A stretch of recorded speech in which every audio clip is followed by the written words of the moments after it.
सभी सुनने वालों को प्रेम भरी जय जय श्री राम।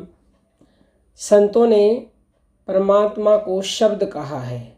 नानक जी जिसके लिए कहते हैं, शब्द ही धरती, शब्द ही आकाश, शब्द ही शब्द हुयो प्रकाश, सगली सृष्टि शब्द के पीछे, नानक शब्द घटा घट आछे।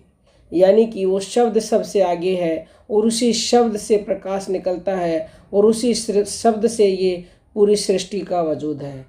तो यदि आप हर शब्द को भगवान समझ लें तो बहुत शीघ्र आपका कल्याण हो जाएगा।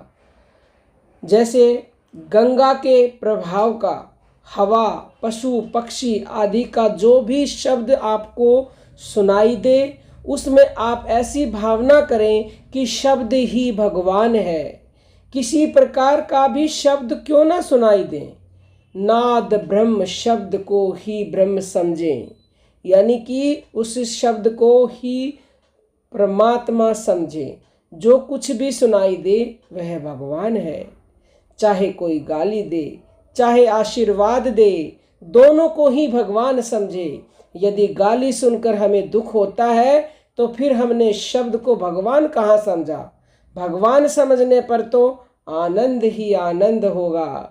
भगवान के दर्शनों से जो आनंद होगा, गाली सुनने से भी उसी आनंद का अनुभव होगा।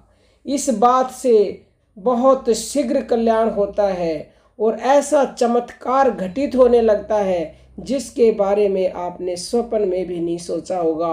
अर्थात ऐसा समझते समझते वो परमात्मा कहीं से भी प्रकट हो जाएंगे, क्योंकि वो कण कण में विद्यमान है। जर्रे जर्रे में झांकी भगवान की, किसी सूझ वाली आंख ने पहचान की।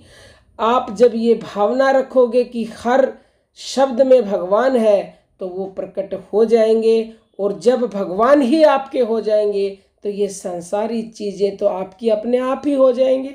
भाई जिसकी सृष्टि है ये सारी चीज़ें भी तो उसी की है ना, तो आप तो मालो माल हो जाओगे, आपको सब कुछ मिल जाएगा। तो ये अभ्यास करें आप।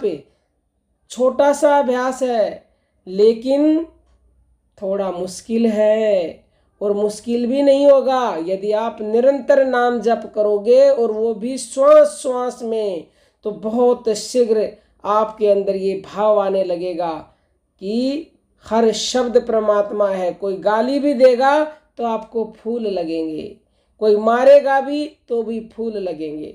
तभी समझ लेना, जब ऐसा होने लगे तो आपको ये समझना चाहिए कि अब मंजिल दूर नहीं है, प्रभु कभी भी प्रकट हो सकते हैं।